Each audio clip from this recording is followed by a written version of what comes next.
لا حول ولا قوة الا باللہ العلی العظیم.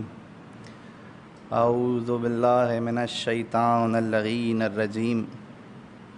بسم اللہ الرحمن الرحیم. الحمد للہ رب العالمین. الصلاۃ والسلام علی سید الانبیاء والمرسلین سیدنا و نبینا و شفیعنا و طبیب نفوسنا و حبیب قلوبنا مولانا و مولا الثقلین جد الحسن والحسین نبی القاسم محمد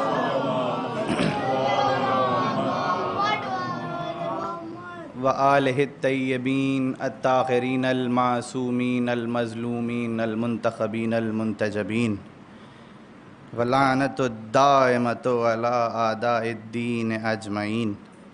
اما بعد فقد قال اللہ فی القرآن المجید وفرقانہ الحمید وقولہ الحق. بسم اللہ الرحمن الرحیم. وابتغوا الیہ الوسیلہ. درود پڑھیں محمد.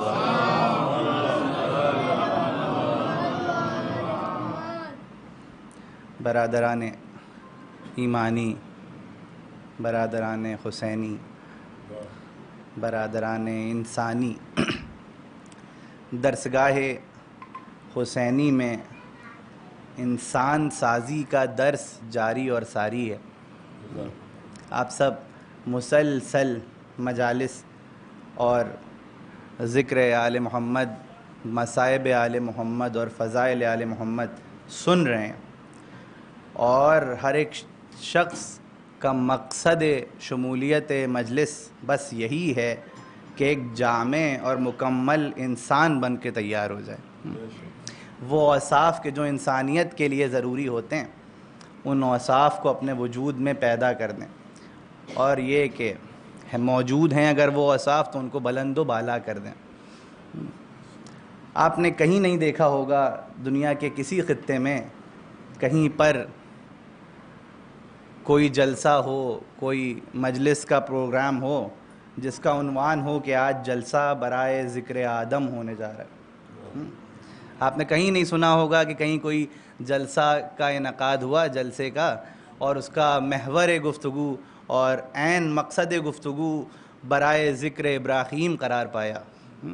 کوئی مجلس ایسی نہیں نظر آتی کائنات میں کہ جس کا عین مقصد مجلس ہو برائے ذکر موسیٰ و عیسیٰ، مگر ادھر فلک پر محرم کا چاند نمودار ہوا.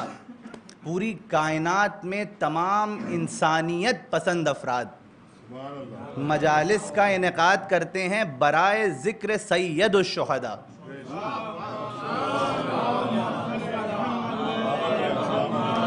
اور ادھر ہم نے یہ تو نہیں دیکھا کہ کہیں آدم و نوح و عیسیٰ و موسیٰ جیسے اولو العزم پیغمبروں کے لیے مجلس کا انعقاد ہو، مگر ہم نے یہ دیکھا کہ کربلا کے شہداء کے لیے مجلس کا انعقاد ہوتا ہے، مگر مجلس کا انعقاد تو صرف برائے ذکر حسین ہوتا ہے، مگر اس ذکر کے ماتحت ذکر نوح بھی ہو جاتا ہے، ذکر آدم بھی ہو جاتا ہے، ذکر ابراہیم بھی ہو جاتا ہے. اب سمجھ میں آیا کہ حسین کو کیوں کہتے ہیں کہ السلام علیکہ یا وارث آدم صفوۃ اللہ، السلام علیکہ یا وارث نوح نبی اللہ، یعنی تمام انبیاء کے وارث. یعنی یہ ذکر تمام انبیاء کی کوششوں اور کاوشوں کو زندہ رکھ رہا ہے. غور کر رہے ہیں آپ؟ تو اس ذکر کے ماتحت تمام اذکار انبیاء بھی ہو جاتے ہیں. ٹھیک ہے، اور تمام انسانیت، جیسے کہ میں نے مجلس کی ابتدا میں کہا کہ تمام انسانیت پسند افراد مجلس میں جمع ہو جاتے ہیں. اور اب میں کہوں کہ اگر وہ افراد کہ جو اس ذکر پر اعتراض کریں تو پھر ان کو ہم فہرست انسانی میں شامل نہیں کر سکتے. اور پھر جب فہرست انسانی میں شامل نہیں کر سکتے تو پھر فہرست مسلمان میں کیسے شامل کر دیں؟ اب مجھے یہاں پر ایک شعر یاد آتا ہے استاد سبت جعفر صاحب کا. وہ فرماتے تھے اصحاب تھے کیا ابو ذر و سلمان وغیرہ، جو بن گئے اسلام کی پہچان وغیرہ، اور اللہ نہ کرے کوئی ہو اس طرح مسلمان، تھے جیسے مسلمان ابو سفیان وغیرہ۔ تو ان افراد کو پھر ہم فہرست اسلام میں کیسے شامل کر لیں؟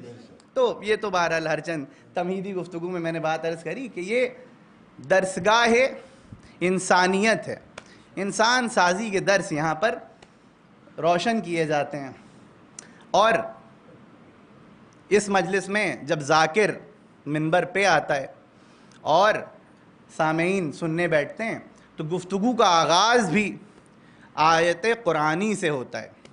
دیکھیے ایک بات یہ پیغام کے طور بھی سمجھ لیں، ہماری مجالس کی بنیادی اور نصابی کتاب قرآن مجید ہے۔ ہمارے مجالس میں کوئی ذکر نہیں ہوتا اس عنوان سے ہٹ کر کہ جس عنوان پہ قرآن نے روشنی نہ ڈالی ہو۔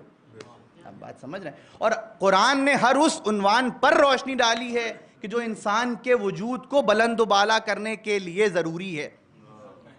غور کر رہے ہیں؟ تو ہماری مجالس کی بنیادی اور نصابی کتاب قرآن مجید ہے، قرآن مجید ہے۔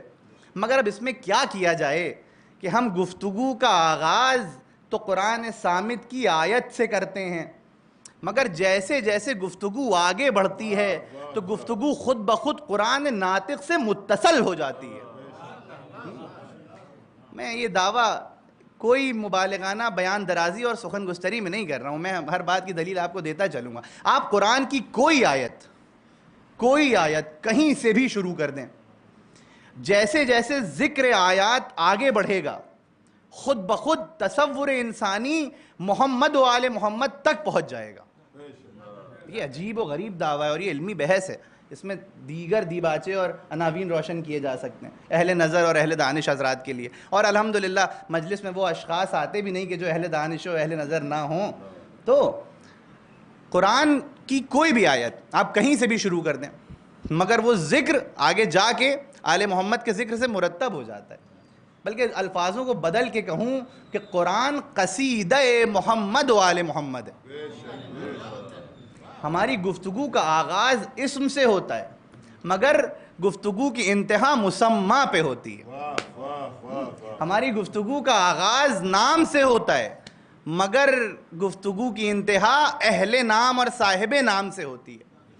غور کر رہے ہیں؟ اب اس کو تھوڑا سا میں، اور اس کو بات آ گئی ہے تو اس کو تھوڑا سا اس کی تہداریوں کو کھول دوں آپ کے سامنے۔ یقیناً قرآن مجید سے ہی ہماری گفتگو کا آغاز ہوتا ہے، مگر جو بات میں نے آپ سے کہی قصیدہ محمد و آل محمد، یہ اسم و مسمہ کا رشتہ ہے۔ قرآن کی حیثیت اسم کی سی ہے، لفظی حیثیت ہے۔ یہ قرآن کے جو آپ کے اور میرے جوانوں اس بات کو سنیں، اور میں سمجھتا ہوں یہ کہ آپ کے لیے بھی پیغام ہے، آپ کے عقائد کے محکم رہنے کے لیے یہ پیغام ہے۔ یہ قرآن کے جو ہمارے گھروں میں موجود ہے، یہ قرآن جو دو دستیوں کے بیچ میں موجود ہے، یقیناً یہ پیغام کبریا ہے، یقیناً یہ خدا کے الفاظ ہیں۔ الفاظ یعنی دیگر ہمارے سمجھنے کے لیے الفاظ ہیں، اس لیے کہ وہ الفاظوں کا محتاج نہیں ہے۔ یقیناً یہ خدا کا پیغام ہے مگر یہ خاموش کتاب ہے۔ آپ سمجھ رہے ہیں؟ یہ خاموش کتاب ہے۔ پیغام کبریا کا لفظی مجموعہ ہے، پیغام کبریا کا لفظی مجموعہ ہے، اور کسی بھی پیغام کو روشن کرنے کے لیے ضرورت اس بات کی ہوتی ہے کہ اس پیغام کا ایک لفظی مجموعہ ہو اور ایک عینی مجموعہ ہو۔ اب اس کو تھوڑا مثال سے میں واضح کر دوں تو بات آسان ہو جائے گی۔ مثال، ایک درود پڑھیں محمد و آل محمد۔ آپ حضرات تھوڑا سا آگے تشریف لے آئیں تو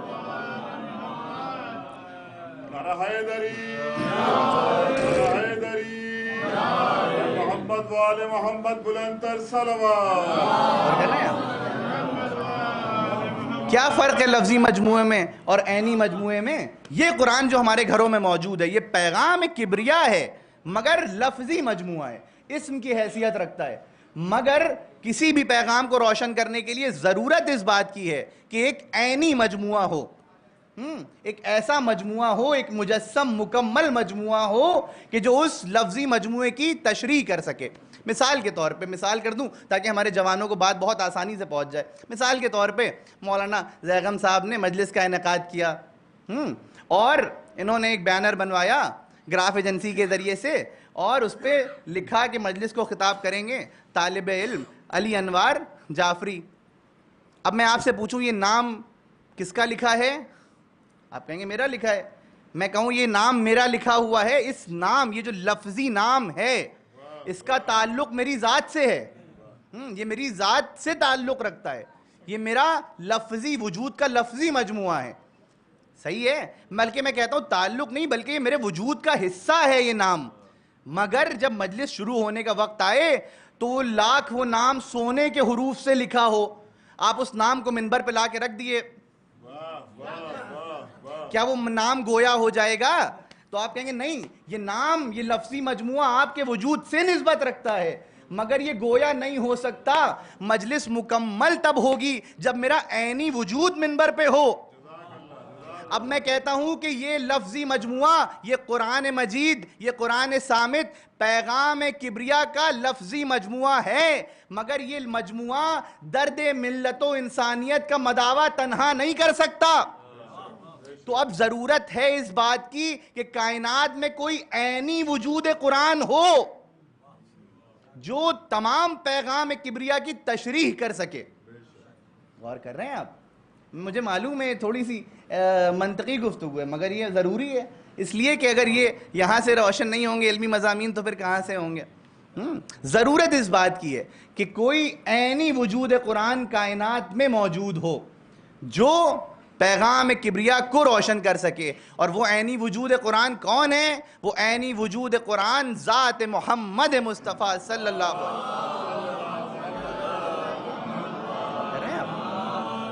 تو رسول خدا کی ذات ہے اور ان کی ذات ہے کہ جس سے رسول کا منیت کا رشتہ ہو.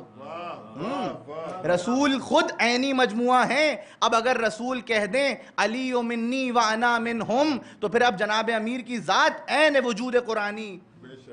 اب اگر رسول کہہ دیں فاطمہ تو بضعۃ منی تو پھر اب جناب سیدہ کی ذات عین وجود قرآنی.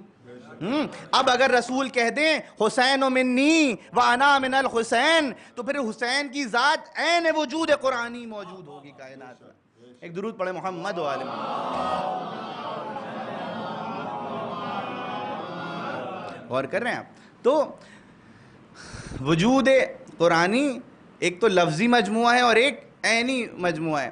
ایک نقطے کی طرف اور اشارہ کر دوں. عموماً جب قرآن کے ماتحت گفتگو ہوتی ہے, کیونکہ دور جدید ہے, لیٹسٹ دور میں, ماڈرن دور میں, جبکہ بہت سارے فیچرز آپ کے پاس موجود ہیں, تو اب بحث کے بھی بہت سارے ذرائع موجود ہیں. کوئی سوشل میڈیا پہ بحث کرتا ہے, کوئی فیس بک پہ کرتا ہے, کوئی انسٹاگرام پہ کرتا ہے. مطالعہ نہیں کرتے, بس بحث کرتے ہیں. تو بہرحال تو بحثیں ہوا کرتی ہیں. ایک بحث, عجیب بحث سامنے آتی ہے کیونکہ قرآن کے ضمن میں گفتگو ہو رہی ہے, تو بات کو آگے بڑھا دوں. عموماً یہ بحث اور یہ سوال سامنے آتا ہے کہ اگر وجود عین قرآنی آل محمد کی ذات ہے تو پھر خدا نے ڈائریکٹ ان کا نام قرآن میں کیوں نہیں لیا؟ یہ اکثر یہ سوال اس طرح کا آتا ہے. اور آپ کے اذہان کو بھی ایک جواب دیتا چلوں تاکہ کبھی عقائد میں کوئی ڈسٹربنس نہیں ہونا چاہیے کہ ڈائریکٹ بھی تو خدا نام لے سکتا تھا کہ ان کا نام ڈائریکٹ لے لیتا, لیکن اس نے نہیں لیا. کیوں نہیں لیا؟ اور قرآن میں ان کا نام باقاعدہ طور پہ کیوں نہیں موجود ہے؟ میں سوال یہ کرتا ہوں, جب کوئی کہے کہ ان کا نام قرآن میں نہیں موجود ہے تو پہلے اس سے سوال کریں کہ کہاں نہیں موجود ہے. مگر پھر بھی کیوں بذات نفس و نفیس خود باقاعدہ اسم کا انتخاب کیوں نہیں کیا گیا قرآن میں؟ تو میں کہتا ہوں کہ اس کی ایک مثال میں آپ کو دیتا ہوں. اگر وہ بات ذہن نشین ہو گئی تو کبھی یہ سوال پریشان نہیں کرے گا. عربی میں, فلسفے میں ایک محاورہ استعمال ہوتا ہے جس کو کہتے ہیں الکنایۃ ابلغ من التصریح. کنایت ابلغ ہے, بلند ہے تصریح سے. کیا مطلب ہے اس کے؟ مطلب یہ ہے کہ کسی کی نشاندہیاں بیان کری جائیں, وہ بہتر ہے کہ اس کا نام بیان کیا جائے. مثال اس کی ایسے ہے, مثال دیتا ہوں تاکہ بات اور آسان ہو جائے. میں منبر پہ بیٹھا ہوں, میرے سامنے ابوذر صاحب تشریف فرمائیں. میں کہوں کہ بھائی ابوذر صاحب بہت اچھی پیشخانی کرتے ہیں, تو آپ سب سمجھ جائیں گے کہ بھائی فلاں صاحب کی بات ہو رہی ہے. میں نے نام لیا ان کا منبر سے. اب جب نام لیا ابوذر صاحب بہت اچھی پیشخانی کرتے ہیں, سب کہیں گے بھائی کہو نہ ہو, یہ ابوذر صاحب کی بات ہو رہی ہے کہ جو سامنے بیٹھے ہیں بہت اچھی پیشخانی کرتے ہیں. مگر میں یہی مجلس راجا جی پورم میں جا کے پڑھوں, اور کہوں کہ ابوذر صاحب بہت اچھی پیشخانی کرتے ہیں، اب یہاں بھی میں نام لے رہا ہوں، مگر ممکن ہے کہ راجا پورم میں جو زینبیہ کے افراد موجود ہیں وہ کہ وہاں پر کوئی اور ابوذر صاحب موجود ہوں، وہ کہیں بھائی یہاں پہ میری بات ہو رہی ہے، میں بہت اچھی پیشخانی کرتا ہوں، بات پہنچ رہی ہے؟ دیکھیں علمی پہلو مثالوں کے ذریعے سے آسان ہو جاتے ہیں۔ اس کے بعد میں گفتگو اور آگے بڑھے، میں چلا گیا مثال کے طور پہ مہاراشٹر مجلس پڑھنے، میں نے وہاں پہ کہا کہ ابوذر صاحب بہت اچھی پیشخانی کرتے ہیں، اب وہاں پر کوئی اور ابوذر صاحب موجود تھے، انہوں نے کہا یہ میری تعریف ہو رہی ہے کہ میں بہت اچھی پیشخانی کرتا ہوں، یعنی میں ہر جگہ نام لے رہا ہوں کہ ابوذر صاحب بہت اچھی پیشخانی کرتے ہیں، مگر نام لینے کے بعد بھی الگ الگ نشانیاں بیان ہو رہی ہیں اور الگ الگ انسان اپنے اوپر اس وصف کو جوڑ رہا ہے۔ اب میں منبر سے خالی ایک جگہ مجلس پڑھوں اور کہوں کہ وہ صاحب کہ جو اتنے قد کے ہیں، وہ صاحب کے جو گراف ایجنسی کے مالک ہیں، وہ صاحب کے جو خدمات ازاں انجام دیتے ہیں، وہ صاحب کے جو کشمیری محلے میں رہتے ہیں، اب میں نام لوں یا نہ لوں مگر ہر کوئی کہے گا ہو نہ ہو یہ وہی ابوذر صاحب ہیں۔ اب میں کہتا ہوں خدا اگر نام لیتا تو ممکن ہے کہ بہت سے افراد اپنا نام بدل لیتے، مگر اس نے بیان کیا وہ کہ جو رکوع میں زکوٰۃ دیتا ہے، وہ کہ جو نفس مطمئنہ ہے، وہ کہ جو نماز کو قائم کرتا ہے، تو اب کوئی چاہ کر بھی اپنے نام کو تبدیل نہیں کر سکتا۔ اب میں کہتا ہوں کہ اگر کوئی سوال کرے کہ ڈائریکٹ نام کیوں نہیں لیا تو اس سے جواب دیں کہ اگر تمہارے بزرگ و اجداد نام چرانے والے نہ ہوتے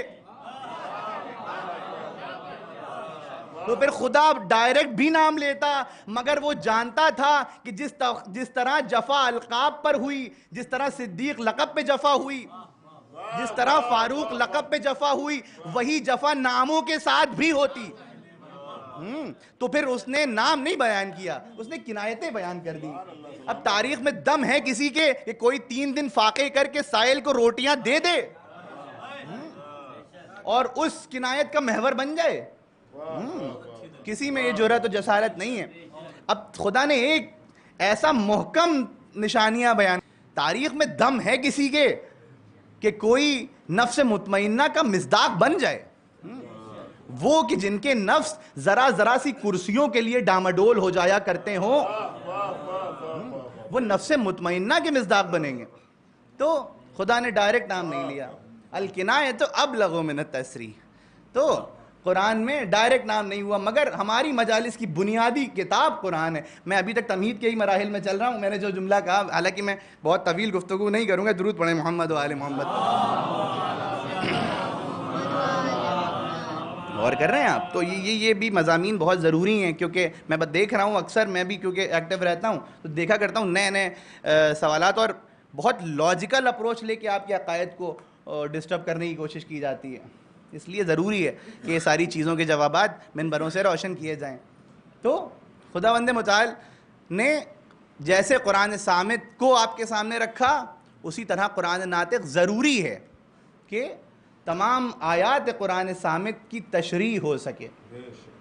اور میں عموماً ایک جملہ کہتا ہوں کہ اس ماہ کے شاید میں نے گزشتہ برس یہ جملہ کہا تھا، مگر تکرار اس لیے کر رہا ہوں تاکہ ذہن نشین رہے۔ میں اکثر اس مہینے کے اعتبار سے ایک تعبیر پیش کرتا ہوں منبروں سے کہ جس طرح رمضان المبارک تنزیل قرآن کا مہینہ ہے، اسی طرح محرم الحرام تشریح و تعویل قرآن کا مہینہ ہے۔ جس طرح رمضان کی نسبت نزول قرآن سے ہے، اسی طرح محرم الحرام کی نسبت تشریح و تعویل قرآن سے ہے۔ یعنی الفاظوں کو بدل کے کہوں تو قرآن صامت سمجھ میں آ نہیں سکتا جب تک ذہن انسانی درسگاہ حسینیت میں تربیت نہ پا جائے۔ قرآن کی تلاوت کری نہیں جا سکتی جب تک لسان انسانی درسگاہ حسینیت میں گویائی نہ سیکھ لے۔ تو تعویل قرآن کا مہینہ ہے اور ان مجالس میں تعویل قرآن ہوتی ہے۔ اب یہ تمہید کے مرحلے سے گفتگو آگے بڑھے تو میں آگے بیان کروں۔ میں نے بھی قرآن کی ایک آیت کو سرنامہ سخن بنایا جس میں خداوند متعال ارشاد فرما رہا ہے وَابْتَغُوا إِلَيْهِ الْوَسِيلَةَ، اور اللہ کی طرف وسیلہ تلاش کرو۔ اب ایک درود پڑھیں تو میں عنوان کے اندر اتروں۔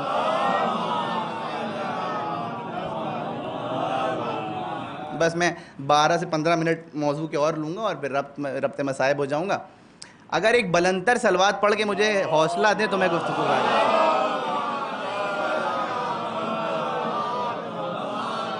وَابْتَغُوا إِلَيْهِ الْوَسِيلَةَ, اللہ کی طرف وسیلہ تلاش کرو. اب تھوڑی دیر میرے ساتھ چلیں گے. میں سمجھتا ہوں کہ درس دروس توحید یہیں منبروں سے روشن کیے جانے چاہیے, بلکہ یوں کہوں کہ یہی منبر تو ہے کہ جو توحید کا تحفظ کر رہا ہے. اور وہ ناقص توحیدیں کہاں کہ جہاں یہ تصورات ہوں کہ روز محشر خدا اپنی ایک ٹانگ معاذ اللہ جہنم میں ڈال دے گا, تو وہ ناقص توحید کے تصورات ہمارے کیا نہیں ہیں. توحید کا تحفظ اسی منبر سے ہو رہا ہے. تو خدا کی طرف وسیلہ تلاش کرو, خدا کی طرف وسیلہ تلاش کرو. ہمارے جوان بیٹھے ہیں, وسیلہ کے کیا معنی ہے؟ وسیلے کے یعنی کوئی میڈیم, کوئی ذریعہ, ہاں کوئی کسی چیز کی طرف اپروچ کرنے کا کوئی ذریعہ بنایا جائے کسی چیز کو, تو اس کو وسیلہ کہتے ہیں. اب میں کہتا ہوں قرآن مجید کیا کہہ رہا ہے؟ خدا کی طرف وسیلہ تلاش کرو, وسیلہ تلاش کرو. اب میں آپ سے پوچھوں کہ وسیلہ تلاش کرنے کے معنی کیا ہیں؟ مثال کے طور پہ میں آپ سے کہوں ذرا دولت گنج چوراہے تک چلے جائیے, یا گھاس منڈی چوراہے تک چلے جائیے, چوک تک چلے جائیے, تو آپ وسیلہ کس کو بنائیں گے؟ آپ گاڑی پہ بیٹھیں گے اور گاڑی سٹارٹ کر کے چلے جائیں گے, یا نہیں بھی بیٹھیں گے گاڑی پہ تو پیروں کو وسیلہ بنائیں گے, چل کے جائیں گے. بغیر وسیلہ تو جا ہی نہیں پائیں گے, صحیح, لیکن کوئی نہ کوئی وسیلہ اختیار کریں گے وہاں تک جانے کا. اب سمجھ میں یہ آیا کہ جو چیز کو وسیلہ بنایا جائے وہ وسیلہ بنتی ہے کس چیز کے لیے؟ اس چیز کے لیے کہ جو کسی ظرف زمان و مکان میں قید ہو. چوک تک جانا ہے تو چوک ایک جگہ کا نام ہے کہ جو کسی زمان و مکان میں قید ایک جگہ ہے, وہاں تک وسیلہ تلاش کیا جائے. ایک ڈسٹینس ہے, اس کا وسیلہ تلاش کیا گیا, گاڑی سے وسیلہ. اب میں آپ سے پوچھوں, قرآن کی آیت کہہ رہی ہے خدا کی طرف وسیلہ تلاش کرو, تو کیا معاذ اللہ خدا کسی مکان میں رہتا ہے کہ اس کی طرف وسیلہ تلاش کیا جائے؟ سوال ہے نا اپنے آپ میں. کیا خدا بھائی اگر آپ وسیلہ تلاش کریں گے تو اس کا کیا معنی ہوا کہ آپ گاڑی سٹارٹ کریں گے, جو 5 میل کی دوری تھی وہ 3 میل کی ہو جائے گی؟ کیا مطلب ہے اس کا کہ خدا کی طرف وسیلہ تلاش کرو؟ سوال ہے نا اپنے آپ میں. یہ گاڑیاں اور یہ ذرائع کعبے تک تو وسیلہ ہو سکتے ہیں, مگر خدا تک وسیلہ نہیں ہو سکتے. ممکن ہے کہ 1000 بار کعبے کا طواف کر کے چلے آئیں, ممکن ہے کہ آپ 1000 بار کعبے کا طواف کر کے چلے آئیں, مگر خدا تک ایک بار نہ پہنچیں. تو پھر خدا تک وسیلہ کے کیا معنی ہے؟ تو یہاں پر اہل نظر اور اہل دانش کہتے ہیں کہ خدا تک وسیلہ کے معنی یہ ہیں کہ خدا کی مرضی کی طرف وسیلہ تلاش کرو, خدا کے قرب کی طرف وسیلہ تلاش کرو. اور کر رہے ہیں آپ, خدا خود بذات خود لامتناہی ذات ہے, وہ یہاں بھی ہے اور وہاں بھی ہے, وہ بلندی پہ بھی ہے اور لفظوں کی مجبوری ہے جو کہہ رہا ہوں کہ پستی میں بھی ہے. مگر یہ کہ وہ پستی بھی ہمارے اعتبار سے پستی ہے, اس کے اعتبار سے اس طرف سے بلندی ہے. تو خدا تو ہر طرف ہے, مگر اس کی طرف وسیلہ کے کیا معنی ہے؟ اس کی مرضی کا وسیلہ, اس کے قرب کا وسیلہ. اب میں کہتا ہوں خدا کے قرب کا وسیلہ, خدا کی مرضی کا وسیلہ. اب تلاش کیا جائے, کس کو وسیلہ بنایا جائے؟ اب میں کہتا ہوں کہ میں خدا کے قرب کا وسیلہ تلاش کرنے نکلا اور میں نے تاریخ اسلام کے اوراق کو پلٹا. اب میں نے ایک ایسا موقع دیکھا کہ ایک ذات کو خدا اپنے قریب بلا رہا ہے, اور اتنا قریب بلا رہا ہے کہ 2 کمان سے بھی کم کا فاصلہ ہو. اب میں کہتا ہوں کہ جو ذات خدا کے اتنی قریب ہو, اگر ہم اس کو قرب کا وسیلہ بنا لیں تو پھر اس میں اعتراض کس بات کا ہوگا؟ یعنی وہ ذات کہ جو خدا کے اتنا قریب ہے, تو پھر ہم نے اس کو قرب کا وسیلہ بنا لیا. اور آگے کیا کہا؟ مرضی کا وسیلہ. اب ہم نے پھر چاہا کہ خدا کی مرضی کا وسیلہ تلاش کریں, اس کی رضا کا وسیلہ تلاش کریں. پھر ہم نے تاریخ اسلام کے اوراق کو پلٹا, تاریخ انسانیت کو پلٹا, اور ہم پھر 1400 سال پہلے گئے. اب ہم نے دیکھا کہ ایک ذات کائنات میں ایسی موجود تھی کہ وہ بستر پر سوئی, اور اس طرح سے سوئی کہ خدا نے اس کی مرضی کو, اپنی مرضی کو اس کے نام کر دیا اور اس کے سونے کو خرید لیا. اب میں کہتا ہوں کہ اس مطمئن نفس کو کہ جس کو خدا اپنی مرضی دے دے, اب اگر ہم اس کو خدا کی مرضی کا وسیلہ بنا لیں تو پھر اس سے بہتر وسیلہ کیا ہو سکتا ہے؟ تو خدا کے قرب کا وسیلہ, خدا کی مرضی کا وسیلہ. دیکھیے یہ بھی ہمارے لیے سعادت ہے, الحمدللہ ہمارے پاس وہ ذوات مقدسہ موجود ہیں کہ جو خدا کے قرب و مرضی کا وسیلہ بن سکتی ہیں. ورنہ کوئی دکھائے تاریخ انسانیت میں کہ کسی میں یہ جرأت ہو کہ وہ خدا کے قرب کا وسیلہ کسی بھی اعتبار سے بن سکتا ہو. علمی گفتگو اگر کریں تو خدا کی مرضی کا وسیلہ بن سکتا ہو, مگر ہمارے پاس وہ ذوات مقدسہ موجود ہیں کہ جو خدا کی مرضی اور خدا کا قرب کا وسیلہ بن سکتی ہیں. تو میں سمجھتا ہوں کہ ہمارے لیے وہی وسیلہ ہیں کہ جو خدا کے اتنا قریب ہیں, ہمارے لیے وہی وسیلہ ہیں کہ جو خدا کی مرضی کے حائل ہیں. ایک درود پڑھیں محمد و آل محمد.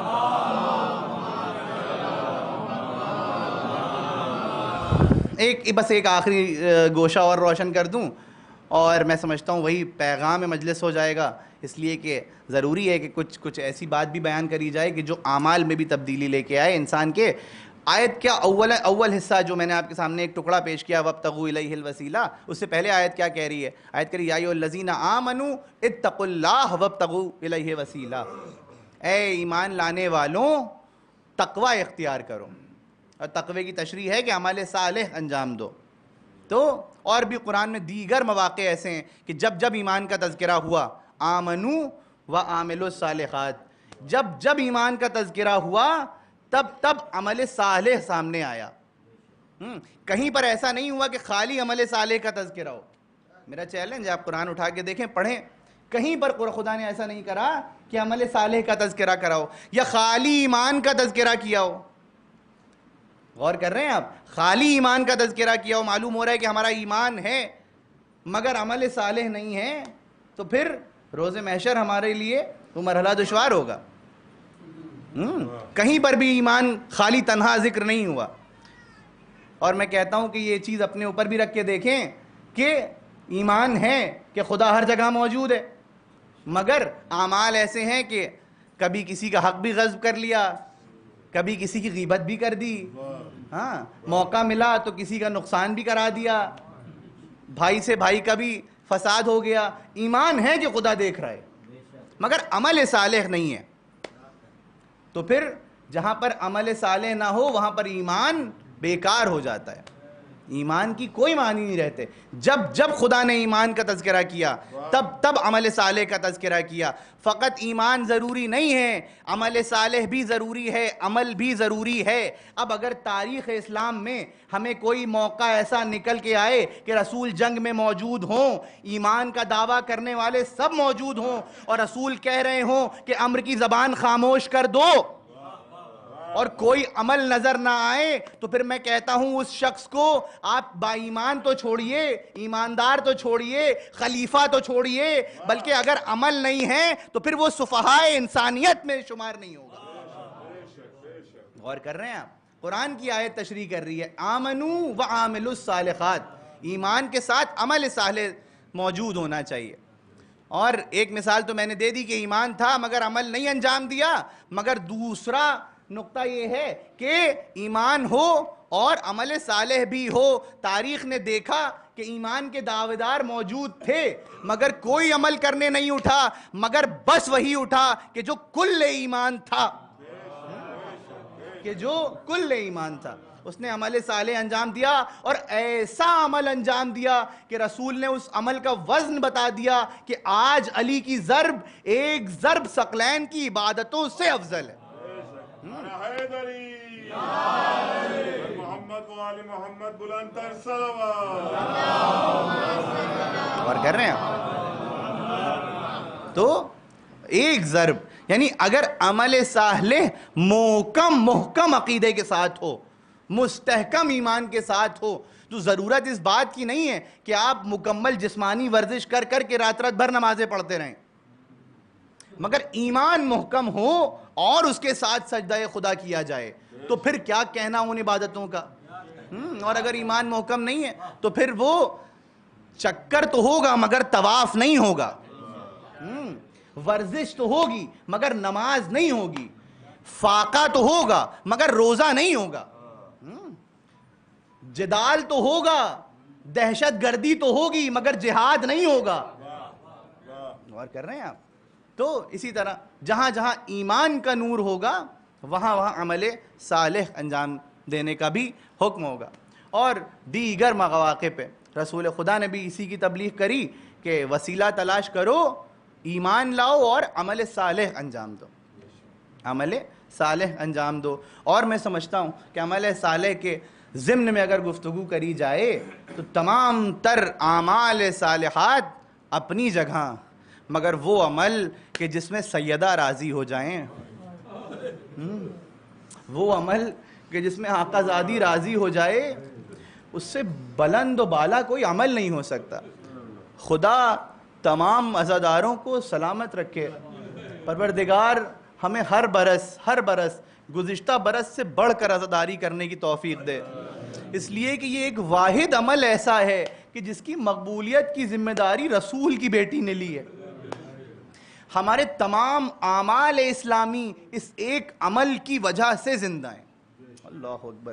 عزاداروں، آپ مسلسل مجالس کر رہے ہیں، میں کوئی بہت طویل مصائب آپ کے سامنے پیش نہ کر پاؤں گا، نہ میرے اندر اتنی قوت ہے کہ میں پیش کر پاؤں، مگر دل چاہتا ہے کہ آج اس بی بی کے مصائب پڑھوں کہ جس نے اپنی پوری نسل کو کربلا میں قربان کر دیا۔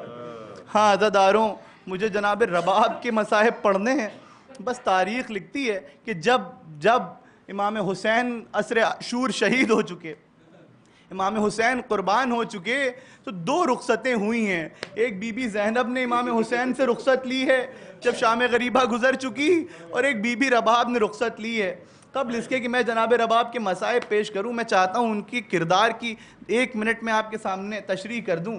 جناب رباب کا مزاج یہ تھا، تاریخ نے لکھا کہ جناب رباب بہت کم بولتی تھی، خاموش رہتی تھیں، زیر سخن تھیں، جواب کم دیا کرتی تھیں۔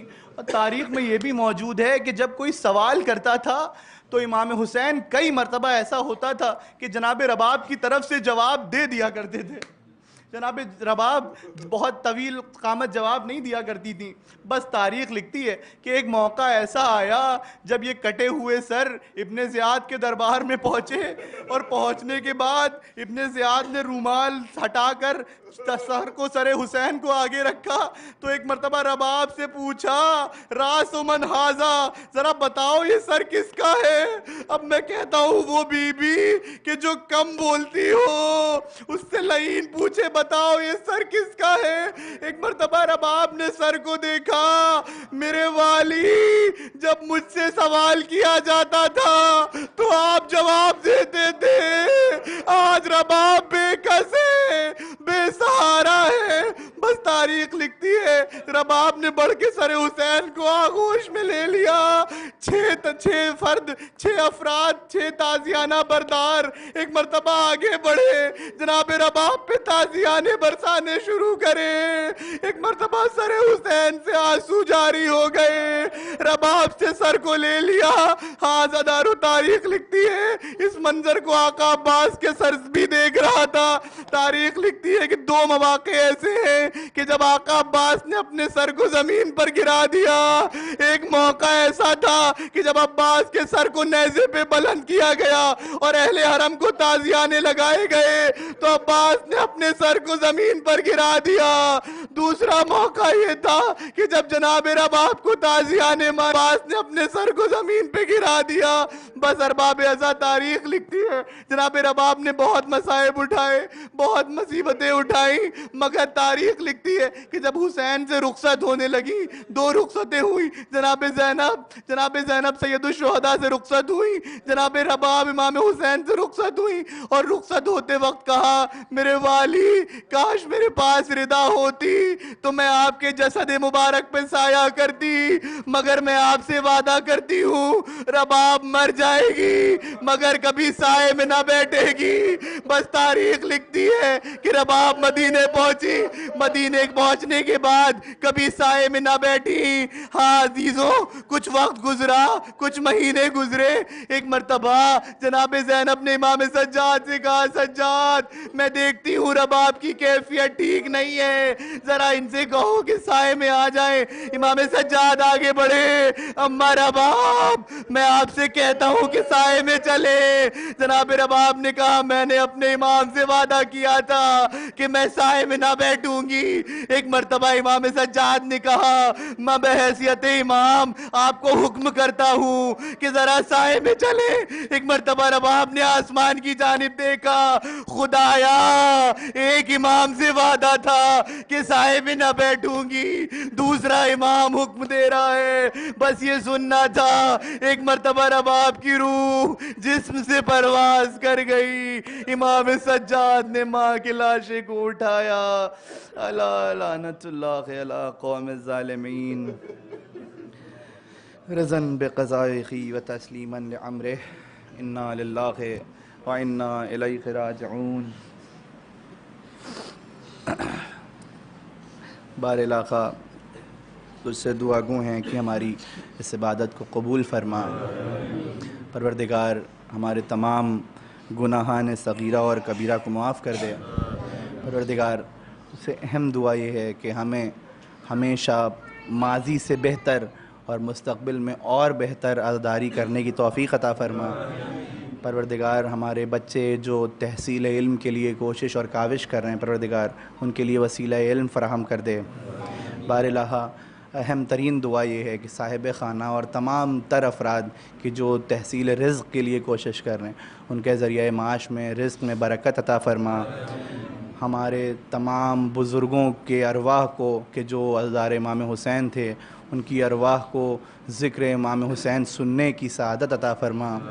امام زمانہ کے ظہور میں تعجیل فرما, ہمیں ان کے انصار میں شمار کر دے. ماتم حسین.